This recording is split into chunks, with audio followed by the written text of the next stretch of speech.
Jangan lelah bekerja di ladangnya Tuhan.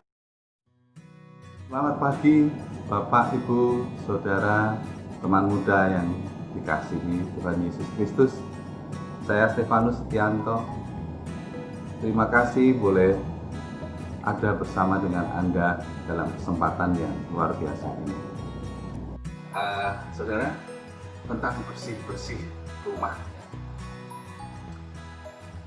Menurut saya, kita tidak hanya diminta oleh Tuhan untuk membersihkan sekitar kita. Memang sekitar kita harus bersih, tentu saja demi yang namanya kesehatan. Ya. Tetapi Tuhan juga ingatkan, 2 hari yang lalu ketika saya membaca kitab suci di pagi hari, biasanya saya membaca kitab suci untuk bacaan hari itu.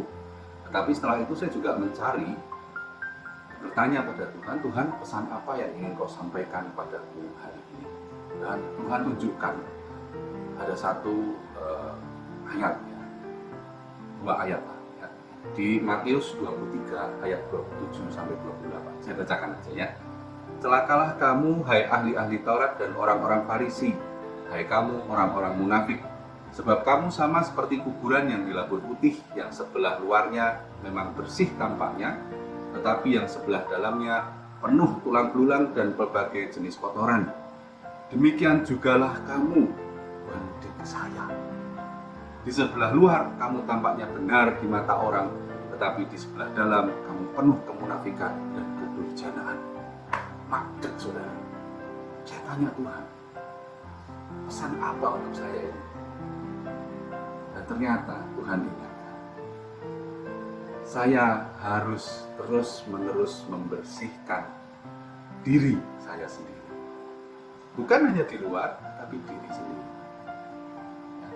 Kotoran apa sih yang ada dalam diri kita, saudara? Banyak sekali. Ya.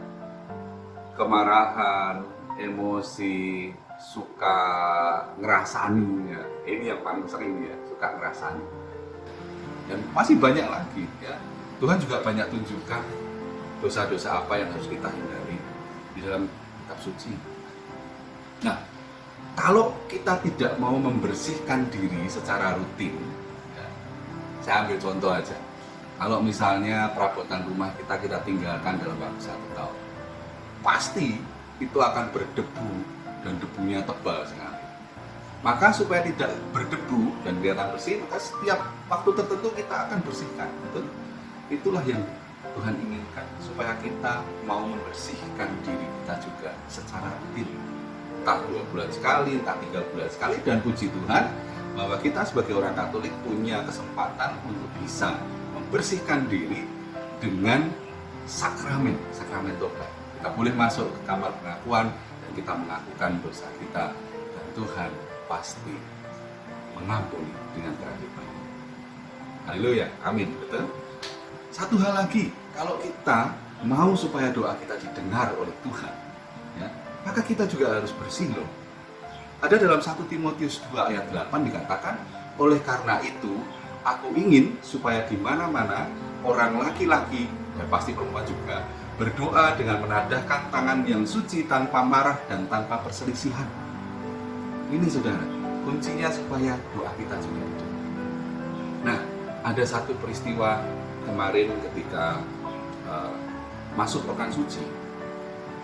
Di hari Senin setelah Minggu Palma, saya mendapatkan telepon dari anak saya yang puji Tuhan boleh Tuhan berikan kesempatan untuk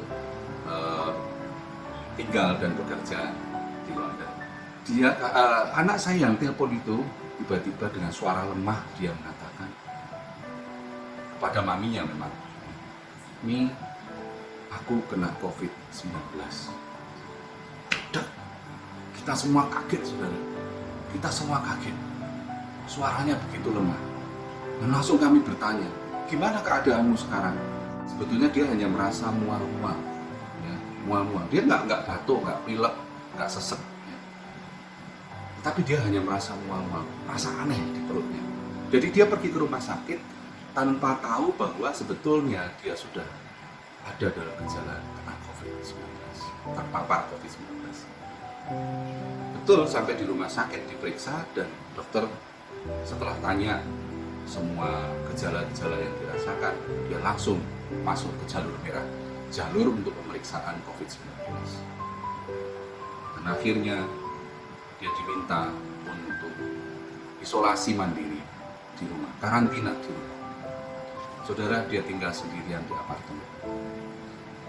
Seorang wanita tinggal sendirian di sana.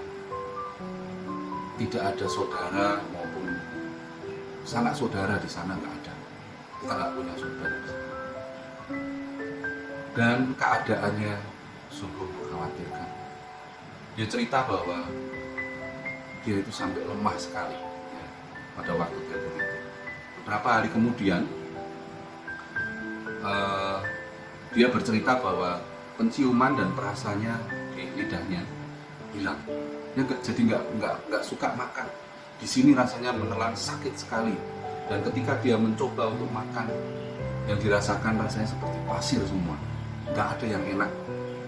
Maka sungguh-sungguh dia dalam keadaan menderita. Dan seorang kami yang di Indonesia, kami hanya bisa berdoa. Kami hanya bisa menangis dan berdoa. Khawatirnya bukan main. Dan salah satu jawaban Tuhan dari doa kami adalah temannya yang mau membantu, merawat dia sungguh-sungguh. Walaupun nggak pakai APD atau apa, dia hanya pakai masker saja. Tapi betul-betul menerapkan jaga jarak dan sebagainya. Oh, saudara, pada hari Jumat Agung, di mana kita semua harus misa di rumah, saya letakkan satu salib seperti biasa di depan televisi. Dan kemudian saya sungguh-sungguh masuk di dalam ibadat. Ketika penyembahan salib, saya berlutut di bawah salib. Saya pegang salib. Saya katakan, Tuhan Yesus, Engkau angkat sakit penyakit anak kami di sana. Saat ini juga Tuhan, hanya itu yang bisa aku mohonkan. Saya sungguh-sungguh menangis di bawah kaki salib Tuhan Yesus. Ketakutan saya yang begitu besar, saya bawa kepada Tuhan saat itu. Dan luar biasa, saudara. Ibadat selesai dan kami sempatkan untuk tetap berdoa bersama untuk anak kami, Vicky namanya. Dan kemudian hati ini menjadi lega sekali.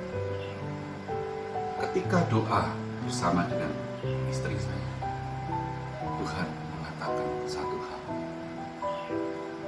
Anakmu ada di dalam pemeliharaan. Jangan kamu takut dan khawatir. Saya ceritakan pada istri saya setelah kami selesai. Dan disitulah kami mendapatkan kekuatan yang luar biasa. Kalau kami tahu doa kami dijawab oleh Tuhan Yesus. Kami merasa bahwa Tuhan sungguh-sungguh menyembuhkan anak saya ini. Karena dia mulai bisa makan 2 hari setelah Jumat Agung. Mulai bisa makan, mulai bisa ada kekuatan kembali dalam dirinya. Luar biasa, Tuhan lakukan janji setia. Maka saudara, itulah gunanya kita bersih-bersih diri. Sehingga ketika kita berdoa, maka doa kita akan didengar oleh Tuhan. Dan Tuhan akan menjawab doa kita. Sama seperti saluran kita kepada Tuhan Yesus yang ada di surga sana. Kalau saluran itu bersih, maka suara kita akan sampai kepada Tuhan Yesus. Dan segera pertolongan Tuhan akan cepat turun dan melakukan mujizat. Itulah pesan luar biasa. Kenapa kita harus bersih di hadapan Tuhan. Dan kita tahu bahwa Tuhan kita, Tuhan Yesus, itu selalu awesome. Saya bersih-bersih hati. Shalom.